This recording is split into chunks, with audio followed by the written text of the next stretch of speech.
You are standing in the privy chamber of Whitehall Palace in January 1547, watching a servant struggle to hoist a grotesquely swollen mass of putrefying flesh onto a specially reinforced chair. The stench is overwhelming, a nauseating cocktail of rotting meat, infected wounds, and human waste that makes your eyes water and your stomach heave. What was once called the most handsome prince in Christendom has become a monstrous balloon of diseased tissue. His waist expanded from 32 inches to an obscene 52 inches of quivering fat. Pus-filled ulcers on both legs weep constantly through his silk stockings, creating dark stains that spread like malignant shadows across the expensive fabric. The metallic reek of iron filings and vinegar hangs in the air from his daily medical treatments, mixing with the sweet stench of gangrene to create an atmosphere so vile that courtiers have learned to breathe through their mouths. This bloated corpse still draws breath, still rules an empire, still signs death warrants with hands so swollen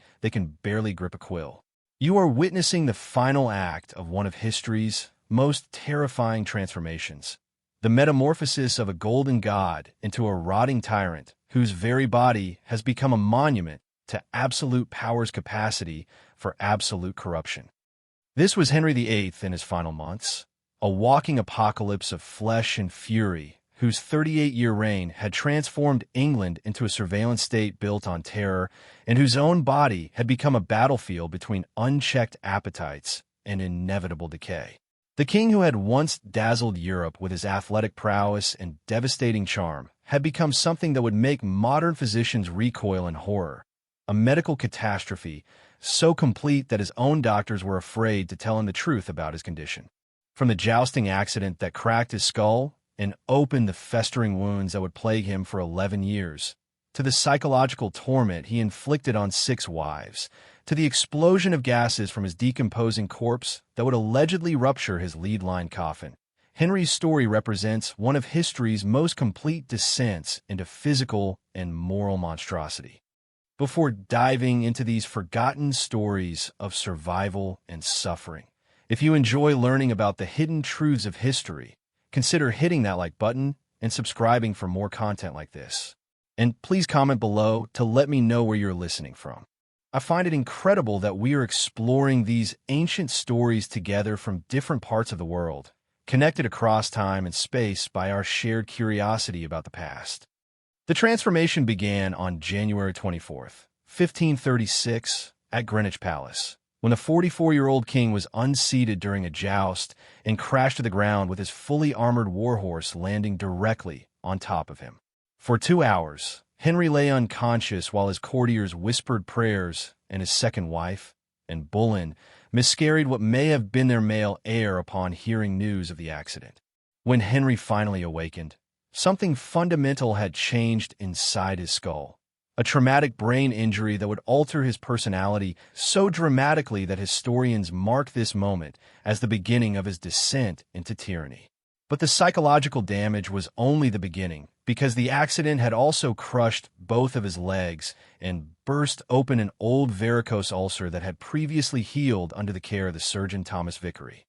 What emerged from that jousting field was a different creature entirely, one whose legs would never truly heal and whose mind would become increasingly consumed with paranoia and rage. The ulcers that appeared on both legs below the knee became a source of constant, excruciating pain that no 16th century medicine could adequately address. Tudor physicians attempted to treat the wounds by keeping them open to the air, regularly lancing them with hot irons, and applying caustic mixtures that included ground pearls, white lead, and various herbal compounds that Henry himself devised in his increasingly desperate search for relief. The daily torture of these treatments, performed without anesthesia save for alcohol and herbal remedies, created a feedback loop of agony that fed directly into his growing psychological instability.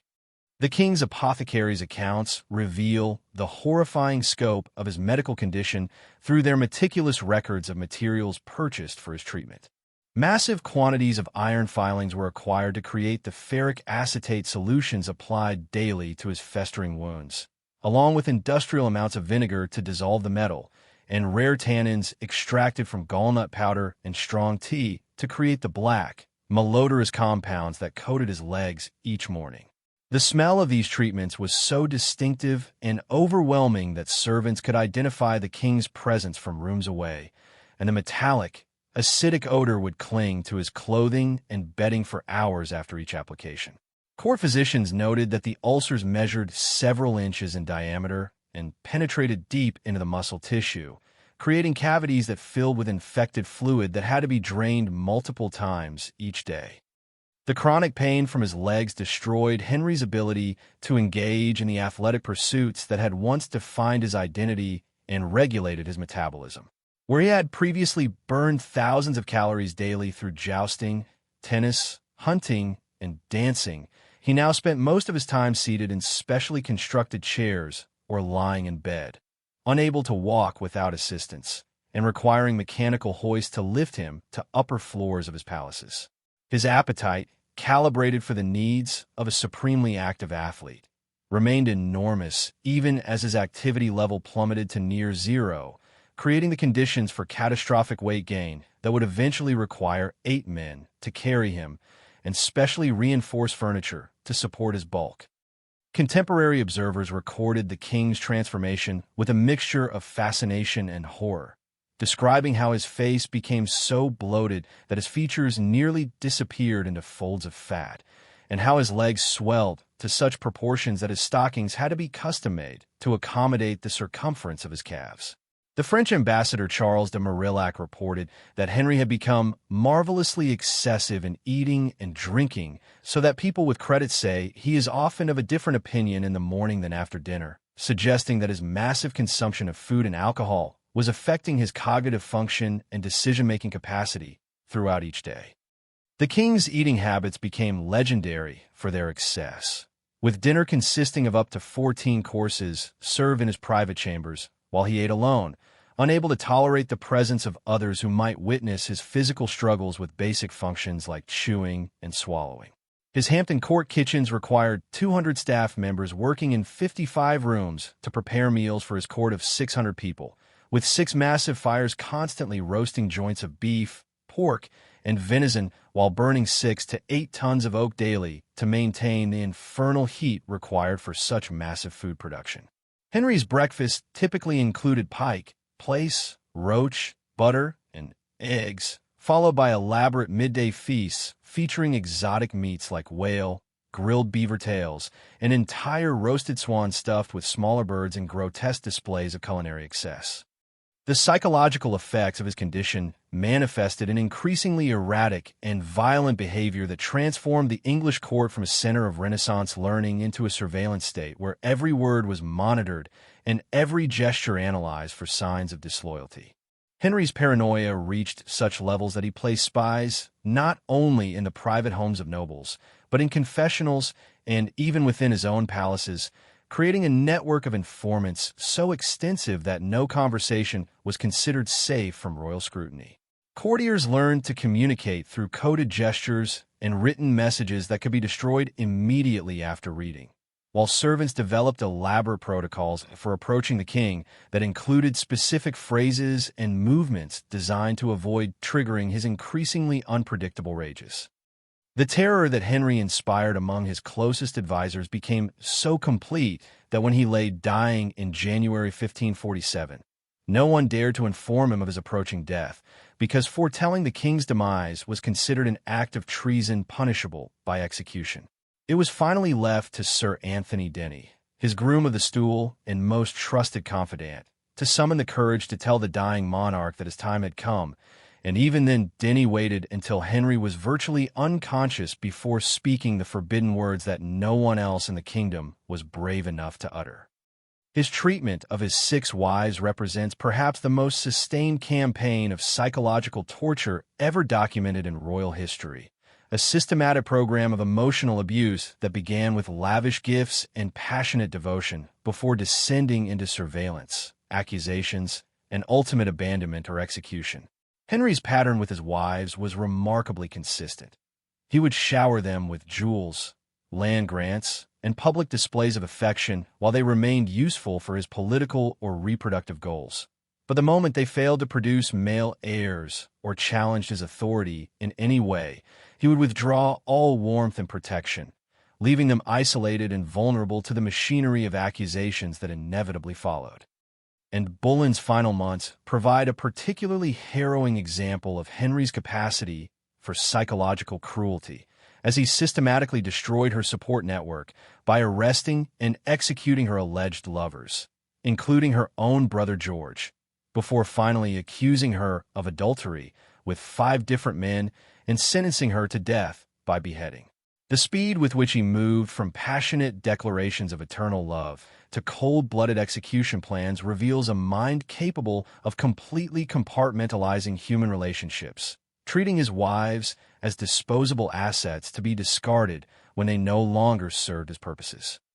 Catherine Howard's fate was even more grotesque, as Henry married the teenager, knowing full well about her previous sexual relationships, but then used that knowledge to destroy her when their marriage failed to produce the male heir he demanded. The young queen was forced to watch as Lady Rochford, her alleged co-conspirator, was beheaded first, and contemporary accounts describe Catherine wetting herself in terror before being forced to place her head on the blood-soaked execution block to await the already dulled axe that would end her life with what was likely a messy and painful death rather than the clean execution that a sharp blade might have provided. The king's paranoia extended far beyond his wives to encompass anyone with even the remotest claim to royal blood, resulting in the systematic extermination of entire family lines that might theoretically challenge his authority. The de la Pole family, the Courtenays, the Nevilles, and dozens of other noble houses were decimated through charges of treason that were often based on nothing more than their genealogical connections to previous royal dynasties. Edward Stafford, Duke of Buckingham, was executed primarily because his Plantagenet bloodline made him a potential rival, despite years of loyal service to the crown, demonstrating Henry's willingness to murder even his most faithful supporters if their very existence posed a theoretical threat to his power. The transformation of Henry's court into a machine for processing executions becomes staggering when examined in statistical terms, with modern historians estimating that he ordered between 57,000 and 72,000 deaths during his 38-year reign. This means that approximately 2 to 3% of England's entire population was executed on Henry's orders, a level of state-sponsored violence that exceeds the execution rates of some of history's most notorious dictatorships and represents a systematic program of terror that touched virtually every family in the kingdom. The religious upheaval that Henry created through his break with Rome provided additional pretext for mass executions, as anyone who refused to acknowledge his supremacy over the English Church could be charged with treason and killed. Monks, nuns, and ordinary citizens who maintained their Catholic faith were burned alive or hanged, drawn, and quartered in public spectacles designed to terrorize the population into compliance with Henry's religious revolution. The Pilgrimage of Grace uprising in 1536 provided Henry with an excuse to execute hundreds of rebels who had dared to question his authority, with many being left hanging from trees as warnings to others who might consider resistance. As Henry's physical condition deteriorated throughout the 1540s, his need for mechanical assistance became increasingly elaborate and humiliating, requiring teams of servants to operate pulleys and hoists that could lift his massive body from bed to chair to carriage. His legs had become so diseased that they could no longer support his weight, which had reached an estimated 320 pounds by the time of his death, distributed across a frame that measured 52 inches around the waist and required specially constructed clothing that concealed the full extent of his deformity from public view. The smell emanating from Henry's body during his final years became so overwhelming that servants were assigned in rotating shifts to avoid prolonged exposure to the stench of his infected wounds, unwashed flesh, and bodily waste that he could no longer control due to the effects of his various medical conditions. Courtiers learned to position themselves upwind of the king whenever possible and developed elaborate excuses for cutting short their audiences to escape the nauseating atmosphere that surrounded him wherever he went. His death on January 28, 1547, at Whitehall Palace was preceded by weeks of delirium, during which he raved about his enemies and issued contradictory orders that his terrified servants pretended to obey while doing nothing to implement his increasingly incoherent commands. The king's final words were reportedly a plea for Thomas Cranmer, the Archbishop of Canterbury. But by the time Cranmer arrived, Henry was beyond speech and could only squeeze the cleric's hand to indicate that he trusted in God's mercy despite the thousands of deaths he had ordered in God's name. The preparation of Henry's corpse for burial revealed the full extent of his physical decay, as embalmers worked to remove his internal organs and replace them with sawdust, resin, and herbs in a desperate attempt to preserve the massive body for the elaborate funeral ceremonies that would follow. But so much time had elapsed since his death, and his condition had been so advanced that decomposition had already begun by the time the embalmers began their work, creating a race against bacterial decay that the morticians were destined to lose. The royal corpse was encased in lead weighing more than half a ton and placed inside an enormous wooden coffin that required 8 strong horses to pull the funeral chariot from Westminster to Windsor Castle, where Henry was to be buried beside Jane Seymour, the only wife who had provided him with a surviving male heir. The procession that followed was one of the most elaborate in English history, with thousands of mourners paid to pray for the dead king's soul and elaborate pageantry designed to demonstrate the continuing power of the monarchy even in death. The overnight stop at Sion House, formerly Sion Abbey, created the conditions for what may be history's most macabre post-mortem incident, as the constant jostling of the heavy carriage over rutted roads allegedly caused the gases of decomposition to build up inside the sealed lead coffin until they exploded with enough force to split the metal casing and leak putrid fluids onto the chapel floor. Whether this explosion actually occurred remains a subject of historical debate, but all contemporary accounts agree that by morning, the coffin was found to be leaking, and a stray dog had somehow entered the chapel and was discovered licking up the foul matter that had seeped from beneath the royal remains.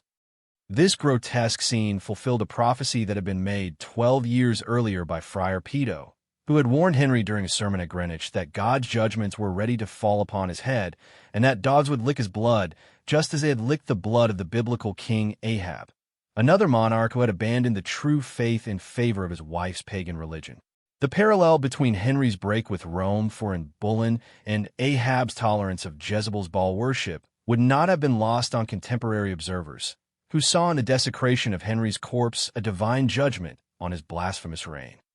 The scientific explanation for the alleged explosion involves the natural process of decomposition, during which bacteria in the digestive system continue to break down organic matter, even after death, producing gases that can build up inside a sealed container until they reach pressure sufficient to rupture even heavy lead casing. Henry's extreme obesity would have provided enormous amounts of organic material for bacterial consumption, while his various medical conditions and the advanced state of decay that had already begun before his embalming would have accelerated the decomposition process beyond what his 16th century morticians could have anticipated or prevented.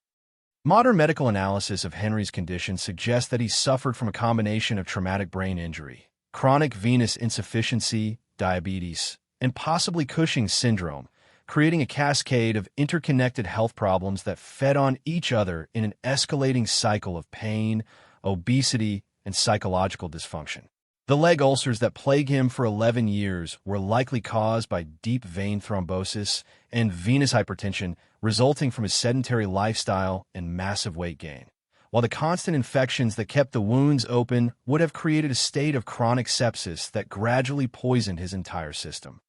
The psychological changes that followed his 1536 jousting accident are consistent with traumatic brain injury affecting the frontal lobe, the region responsible for impulse control, emotional regulation, and rational decision-making. The sudden onset of paranoia, increased aggression, and inability to maintain normal relationships that characterize Henry's later years all align with documented cases of personality changes following severe head trauma, suggesting that his transformation from Renaissance prince to tyrannical monster may have had a neurological basis that his contemporaries could never have understood.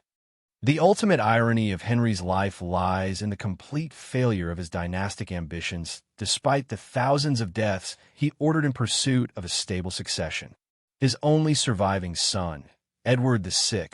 died at age 15 after ruling for just 6 years, followed by the brief reign of Lady Jane Grey, who was executed after 9 days, and then by his daughter Mary, whose 5-year reign was marked by the very Catholic persecution of Protestants that Henry's break with Rome had been designed to prevent. The Tudor dynasty ended with Elizabeth I, who died single and childless in 1603, leaving the throne to pass to the Scottish Stuarts, the very dynasty that Henry had spent decades trying to subordinate to English power. The surveillance state that Henry created outlived him by centuries, establishing precedents for royal authority and state security that would be expanded by subsequent monarchs and eventually evolve into the modern apparatus of government control that monitors citizens' communications and activities in ways that would have made Henry's network of spies seem primitive by comparison. The techniques of political persecution, character assassination, and state terror that he perfected became standard tools of statecraft that continue to be employed by authoritarian regimes around the world.